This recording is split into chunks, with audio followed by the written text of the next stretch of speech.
Hello America, this is Keith, your friendly neighborhood technician. So the last couple of weeks we've been talking about how to clean and polish your stainless steel. Well, now I have a matte finish door of the new good looking matte finishes. I was wondering if I could actually polish out the matte finish on it. Guess what? I can. You can too. Don't, but you can. What I mean by that is, if we look at it closely, okay, it doesn't look a little all that odd, but if you come across it, you can see where it goes from the light. You can actually see a reflection in the light, okay, as you come across, and it actually becomes a mirror finish. It takes the matte off, okay.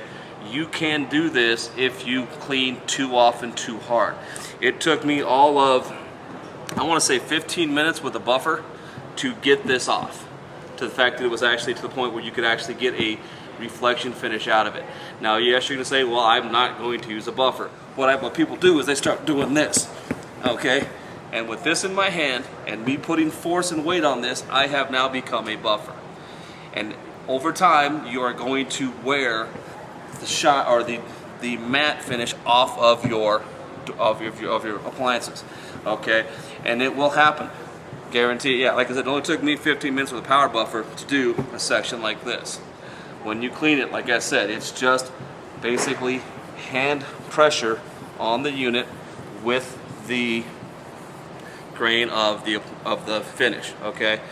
You know, I was going to be funny and actually see if I could polish in a design on this, but then I realized someone's going to do that, and then Mom's going to come home and he's going to go, Mom, look what I did for you, and Mom's going to go, you ruined my door. So we didn't do that for you, but we were gonna. I thought about it. I'm like, we better not, just to be safe. So what did we learn?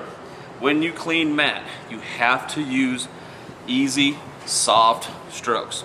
You start doing this, okay, you are going to polish it to a shine, and then you've lost all the reason of having a matte finish appliance, okay?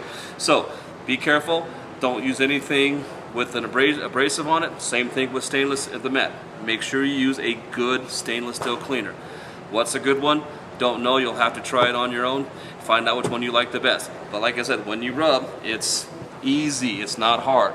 Because the more you do this, the harder you do that, the more likely you're going to rub that off. And when you look at it dead on, so I'm going to stand this up, okay, and we look at it dead on, you know, you really can't see, you know, with no light, you really can't see much of a difference.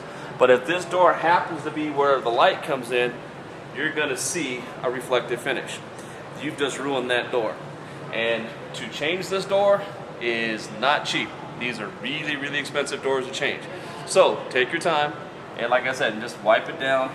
Basically, I should be able to put one finger on this, and that's all the pressure I want to use on this door. No more than that.